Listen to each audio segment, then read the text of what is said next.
एक ऐसा नीला कलर का पुष्प होता है, देखो आज छोटा है थोड़ा हमारे हाथ में, ये फूल का बेटा है, ठीक है, पूरा फूल नहीं है, ठीक है, फूल का बेटा है ये छोटा सा, अच्छा दिख रहा है?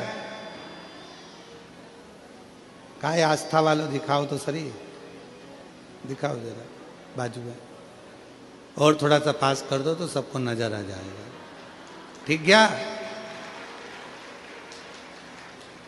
शंख पुष्पी, अपारिजात भी बोला जाता है इसको, ठीक है। हर हर विराजो विराजो। तो एक पुष्प अपन कहते हैं हमारे भगवान देवादिदेव महादेव को, भगवान शंकर को बड़ा प्रिय है ये पुष्प।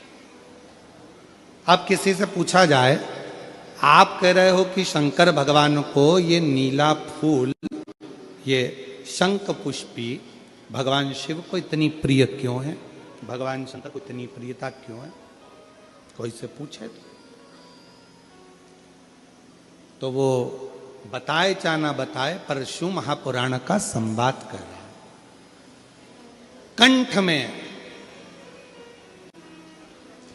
स्वयं मां जगत जननी ने 10 विद्या में से एक मां को याद किया, और मां तारा का एक स्वरूप मां सरस्वती के रूप में विराजमान हो गया। कंठ में रहने से विष की तपन के कारण, कंठ में रहने से विष की तपन के कारण उनका स्वरूप नीला पड़ गया,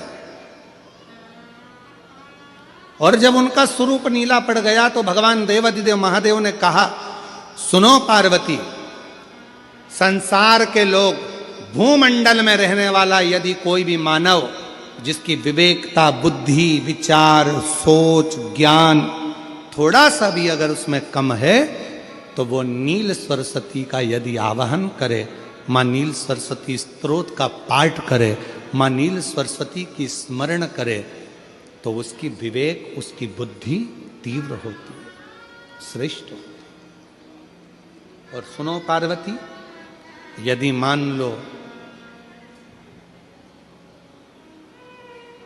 कोई नील सरस्वती का स्तोत्र का पाठ नहीं कर पाए, आराधना नहीं कर पाए, साधना नहीं कर पाए, स्मरण ना कर पाए, अगर कोई बच्चा एक शंख पुष्पी पुष्प को समर्पित कर कर जलाधारी पर, और 1 लोटा जल यदि वो समर्पित करता है, और उस जल का आचमन कोई बच्चा नित्य प्रति करता है, तो वो बच्चा धीरे धीरे विद्वत्ता धारण करता ही जाता है। जो याद करता है वो भूलता नहीं। ये मां नील सरस्वती की कथा है।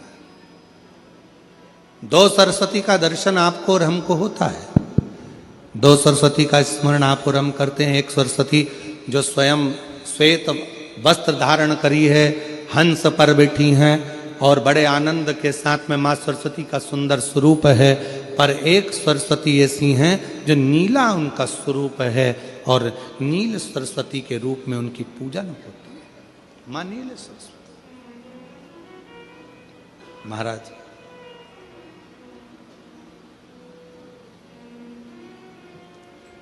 जैसे कोई कोई बच्चे ऐसे होते हैं कि जन्म लेने के बाद में उनकी राल टपकती रहती है, विद्वान नहीं हो पाते, पलंग पर पड़े रहते हैं, पांव हाथ काम नहीं करते हैं, और डॉक्टरों का इलाज चलता रहता है, पर वो रिटर्न नहीं आ रहा है।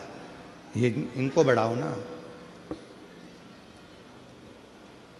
बच्चों की मुख से राल टपकती रहती है, विद्वत्ता नहीं रहती, माइंड थोड़ा सा कमजोर होता है, और शरीर भी उनका थोड़ा शिथिल रहता है शरीर। तो कई लोग कह देते हैं कि ये बच्चा थोड़ा जल्दी जन्म ले लिया, इसलिए ऐसा हो गया, प्रीमेच्योर हो गया, ऐसा हो गया, वैसा हो गया। दवाइयाँ भी चलती हैं, इलाज भी चलता है, पर उसका कोई लाभ नहीं मिल पाता, और वो बच्चा पलंग पर पड़ा रहता है, राल टपकती रहती है, बुद्धि काम नहीं करती। छोटे छोटे भले वो 20 साल का हो गया, पर 8-10 साल के बच्चों जैसी उसमें विवेकता होती है, बुद्धि होती है। मेरा निवेदन है उन माताओं से, थोड़ी मेहनत आपको करना पड़ेगी उस बच्चे के लिए।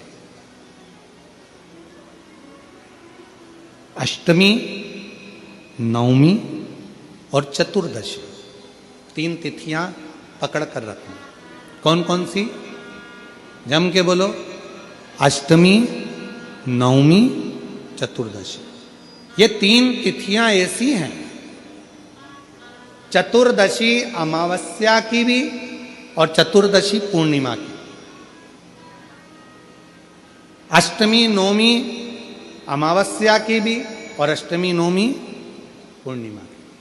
ये वो तिथियां हैं जिन तिथियों में मां नील सरस्वती का स्तोत्र का पाठ कर कर एक शंख पुष्पी पुष्प, एक अपारिजात का पुष्प जलाधारी पर रखकर 7 बार अगर जल का पात्र से जल चढ़ाया जाए और उसी जल को कटोरी में झेल लिया जाए, उस जल को 3 दिन तक लगातार यदि सुबह दोपहर शाम रोज उस बच्चे को देना चालू करिए, उसके हाथ पैर भी काम करना प्रारंभ करेंगे, उसकी बुद्धि भी काम करना प्रारंभ करेगी।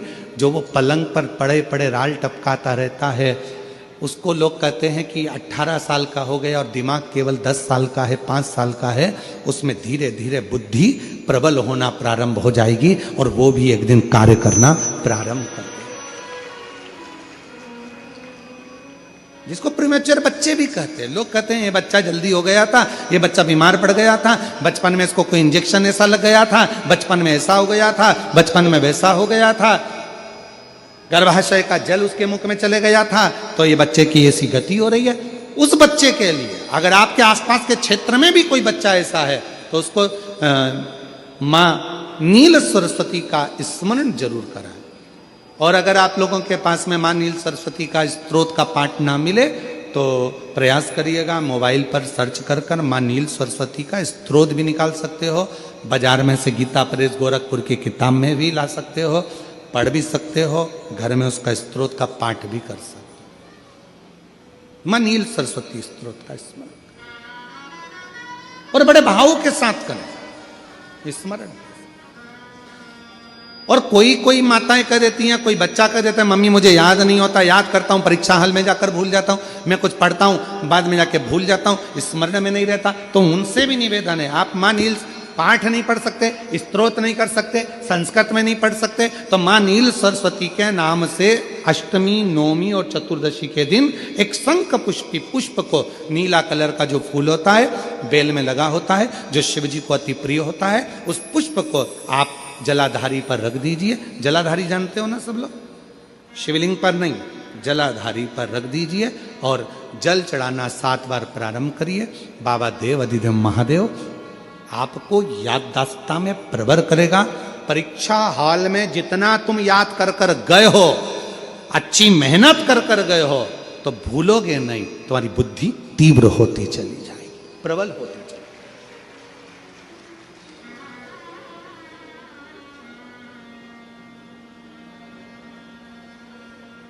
आजकल आयुर्वेद में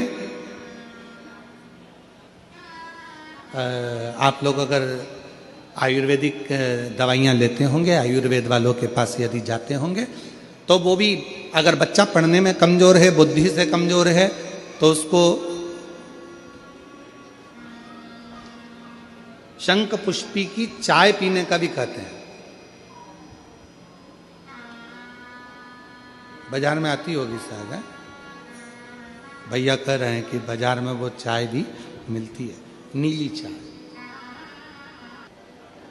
महाराज याददाश्ता के लिए, उसको प्रबर करने के लिए लोग शिव कथा कर रही। कौन सी सरस्वती? जम के बोलो, जम के जरा, पूरा तो नाम बोलो, मां नील सरस्वती। तुमने डायरेक्ट कह दिया नील सरस्वती। मां कौन लगाएगा? मां है ना अपनी, तो उसका संबोधन पूरा होना चाहिए। कौन सी सरस्वती? मां नील सरस्वती का स्मरण सुख देता, आनंद देता।